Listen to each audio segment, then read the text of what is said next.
भारत की राजधानी दिल्ली में northern railway men's union Delhi मंडल द्वारा एक कार्यक्रम आयोजित किया गया। इस कार्यक्रम में देश भर से आए रेलवे कर्मचारियों ने बढ़ चढ़कर हिस्सा लिया।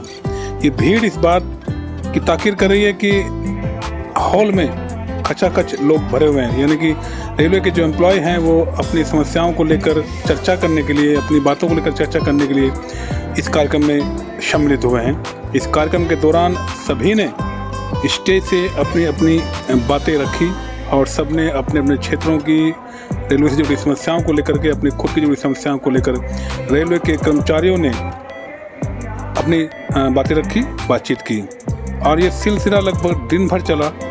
तमाम लोगों ने स्टेज के माध्यम से अपनी अपनी बातें रखी, अपने अपने इलाकों की समस्याओं को उजागर किया और बताया कि उनके साथ क्या क्या हो रहा है या रेलवे के जो हम कर्मचारी हैं वो अब क्या करने वाले हैं या क्या कर रहे हैं। सभी तरह के मुद्दे को लेकर के चर्चा हुई।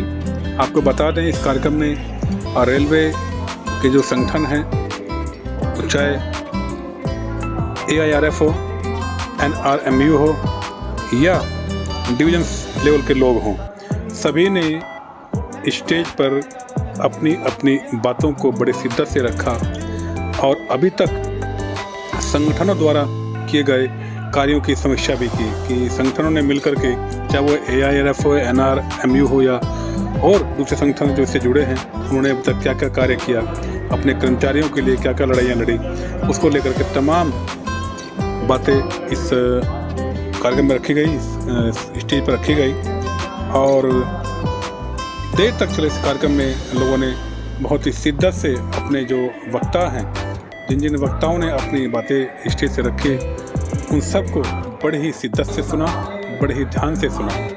आइए जानते हैं हमारे बीच में रेल मजदूरों के मसीहा शिव गोपाल मिश्रा जी हैं और कहावत है कि वो मजदूरों के साथ बैठकर उनकी समस्याएं सुनते हैं। सर, आज एक दिवसीय सम्मेलन था संवाद वाला, ट्रेड यूनियन ट्रैकमैन का। तो सर, आज ऐसी कौन सी समस्या आ गई कि अचानक एक दिवसीय संवाद सम्मेलन करना पड़ा? नहीं, ऐसा कुछ नहीं है। नॉर्दर्न रेलवे मेंस यूनियन हमेशा संवाद में विश्वास रखती है। काफ़ी दिनों से ये दिल्ली मंडल के जो मंडल मंत्री हैं अनूप शर्मा जी, ये कह रहे थे कि ट्रैकमैन साथी संवाद चाहते हैं। मेरे पास ही समय नहीं मिल रहा था, तो आज की तारीख खाली थी, तो हमने कहा इसको रख लो, तो बड़ा सफल संवाद किया इन्होंने। सर, एक और मुद्दा आप बहुत बड़े पैमाने पर उठ रहा है, जो कि आप उसे अच्छी तरह भली भांति जानते हैं कि शिव गोपाल मिश्रा जी ने जहां OPS की लड़ाई लड़ रहे थे तो उन्होंने UPS पर समझौता क्यों? अच्छा है कि तो UPS का समझौता किया है और कोई गलत नहीं किया है। OPS में जितनी भी फीचर्स थे उनमें 80% से ज़्यादा UPS में आ गए हैं।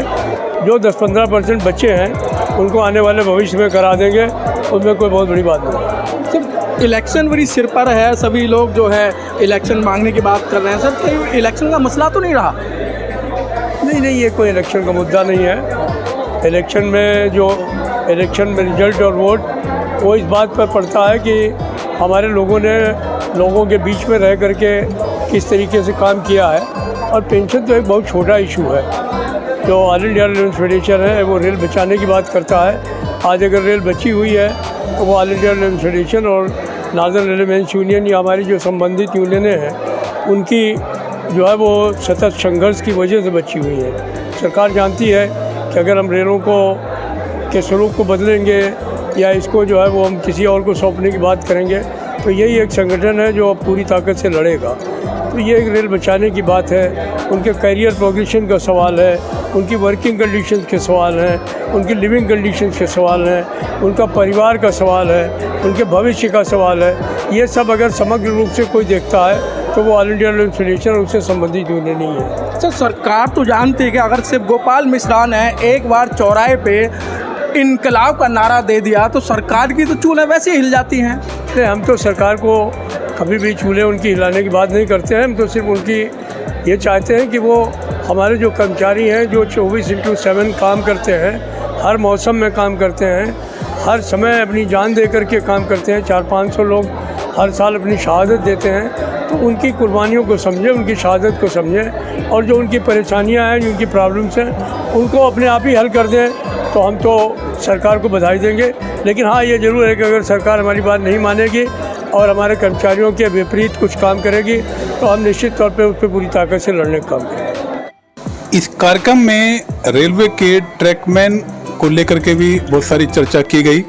आइए जानते हैं NRMU के प्रेसिडेंट SK त्यागी जी ने इस मौके पर क्या कहा, जिस तरह से उन्होंने अपने विचार रखे और क्या क्या बातें रखी पूरे संगठन को लेकर के और उनके कार्य को लेकर के। आइए जानते हैं। त्यागी जी अध्यक्ष जी जुड़ चुके हैं। सर, आज ट्रैकमैन की जो ये आपने एक सम्मेलन बुलाया, संवाद हुआ, तो सर सबसे ज़्यादा जो यहाँ जो परेशानियाँ जो ट्रैकमैन ने बताई, वो किस तरीके की इन्होंने परेशानियाँ आपको अवगत कराई?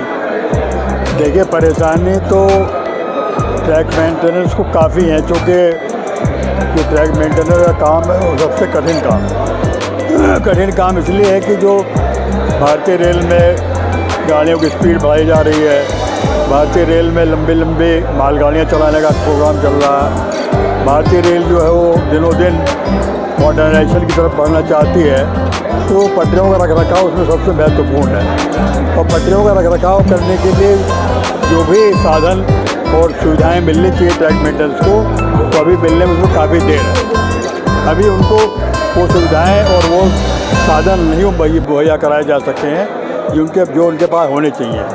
काफ़ी मैकेनाइजेशन होने की आवश्यकता है, जिससे कि ट्रैक मेंटेनेंस के ऊपर जो काम का वजन है वो थोड़ा कम हो। उनके समस्या, दूसरी समस्या उनके साथ ये है कि उनके जो सुपरवाइज़र हैं, कई बार वो भी उनके साथ अच्छा व्यवहार नहीं करते हैं, और ये नहीं होना चाहिए, क्योंकि परिस्थितियाँ बदल चुकी हैं। लोगों को ये समझना चाहिए कि पढ़े लिखे बच्चे अब ट्रैक मेंटेनेंस भर्ती होकर आए हैं। एक ज़माना था जब बिना पढ़े बच्चे, बिना पढ़े लोग, अंगूठा छाप भी कम पढ़े लिखे लोग ट्रैक मेंटेनेंस की नौकरी में आते थे। क्योंकि देश में आबादी बढ़ी है और बेरोज़गारी बढ़ी है, लोग सरकारी नौकरियों में ज़्यादा आकर्षित होते ही पहले से ही, अब भी हो रहे हैं। नौकरियां तो उतनी ही हैं, भले कुछ कम भी हुई हैं, बल्कि आबादी बढ़ी है, इसलिए लोग जो है अंडर एम्प्लॉयमेंट में ट्रैक मेंटेनेंस के पद को भी स्वीकार कर लेते हैं। जो भी यहाँ आते हैं तो उनको दिखाई देता है कि काफ़ी कठिन काम है, उनको परेशानी दिखाई देती है। वो ये भी चाहते हैं कि उनको पदोन्नति मिले, पदोन्नति के रास्ते खुलें, उनको उनके साथ व्यवहार जो है वो ठीक रहे, बुजुर्ग व्यवहार ना किया जाए। ये तमाम समस्याओं को लेकर के चर्चा करने के लिए हम लोगों ने बुलाया था सम्मेलन, जिसमें काफ़ी देर से काफ़ी बातचीत हुई। आप लोगों लेकिन ऐसा तो नहीं है कि चुनाव सिर पर है तो चुनाव की एक रणनीति तैयार की जा रही हो? देखिए, ये बात कहना मेरे हिसाब से बेईमानी है, क्योंकि हम लोग ट्रैक मेंटेनेंस की समस्याओं को लेकर के समय समय पर उनके वो सम्मेलन करते रहे हैं, और ये भी आज उसी का एक हिस्सा था कि लोग चीज़ों को समझें। एक UPS को लेकर के बड़ी भ्रांति चल रही थी, तो उसमें नए बच्चे ज़्यादा इफेक्टेड हैं, और ट्रैक मेंटेनेंस जो है पिछले 4-5 सालों में काफ़ी नए बच्चे आए हैं, उनके सामने सारी बातें स्पष्ट किया जाना आवश्यक था। इसलिए सोचा गया कि उनको बुला करके बातचीत की जाए, ताकि लोगों को बहकावे में जाने से बचाया जा सके। लोग जो उनको दिग्भ्रमित करने का काम कर रहे हैं, उसमें उनको बड़े बड़े आरोप लगाए जा रहे हैं यूनियन के ऊपर कि जहां OPS की लड़ाई थी, आज UPS पे क्यों समट गए? काफ़ी विस्तार से भी महामंत्री जी ने यहाँ बताने का काम किया, खुलेआम सबको बताया है कि ज़रूर लड़ाई हमारी OPS की थी, और उससे हम कहीं पीछे नहीं हटे। हमने देखा कि चूँकि अगर OPS पूरी तरीके से नहीं मिल पा रहा है, तो जो OPS में सुविधाएं हैं उसका काफ़ी हद तक सरकार देने के लिए तैयार हो गई है, तो फिलहाल हमें उसको मान लेना चाहिए।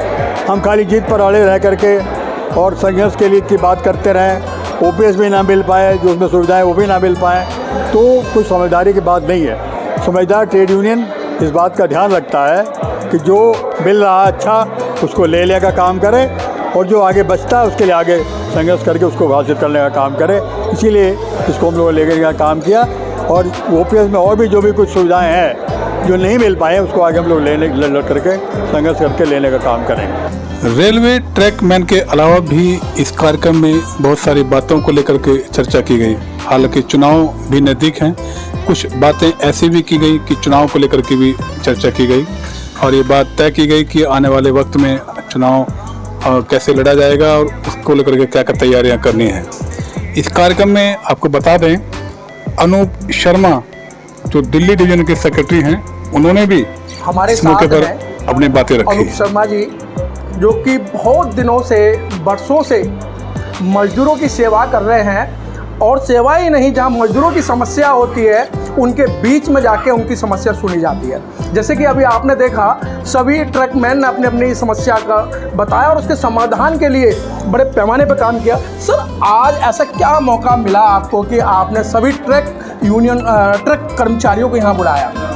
देखिए, ऐसा है कि हम लोग हर साल एक ट्रैकमैन कॉन्फ्रेंस करते हैं इसी 12 चंसौड़ रोड नई दिल्ली में, और यहाँ लोगों की जो समस्या है, उनका जो लोकल लेवल की समस्या है उसका निस्तारण हम लोग एन लेवल पर, जो मंडल के सदर की है मंडल के सदर पर, और जो पॉलिसी मैटर्स से रिलेटेड जो बातें आती है उसको हम लोग फेडरेशन को लिख के देने का काम करते हैं, ताकि फेडरेशन रेलवे बोर्ड के सतर पर इस पर चर्चा करके, और जो उनकी ग्रीवेंसीज है, जो भारतीय रेलवे की रीढ़ कहा जाता है ट्रैकमैन, उनकी समस्याओं का समाधान रहे, उनको ज़्यादा से ज़्यादा सुविधाएं मिले, ताकि वो सेफ रेलवे चल सके।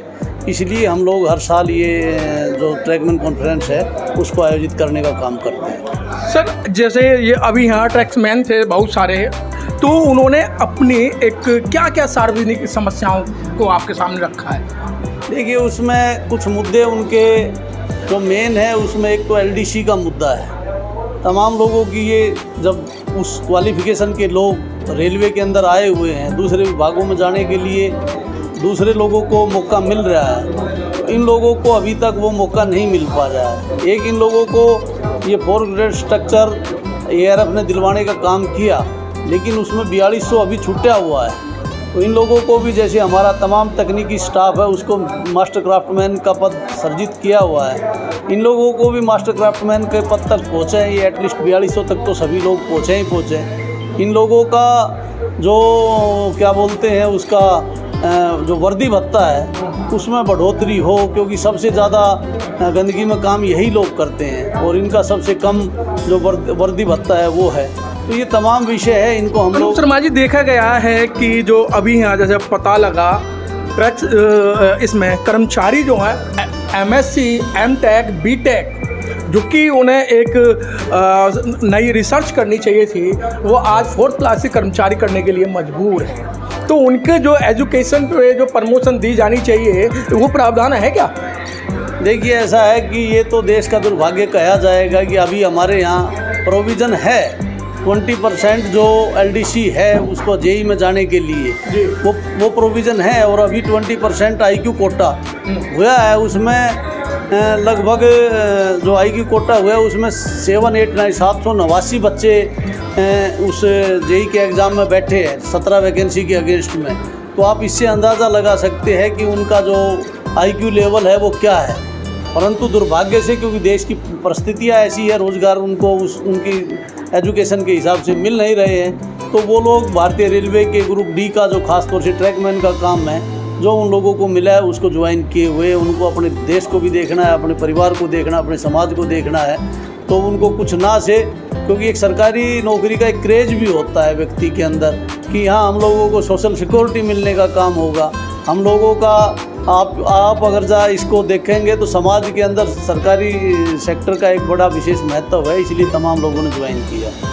अनूप शर्मा जी, चलते चलते आपको एक ट्रेड यूनियन ही, कम से कम 8 ट्रेड यूनियन आपको देख रही हैं, और जिस तरीके से आप कर्मचारियों के भले की बात करते हैं, तो उनके लिए क्या संदेश देना चाहते हैं? देखिए, हमारा सीधा सा संदेश ये, हमारा कोई राजनीतिक उद्देश्य है नहीं।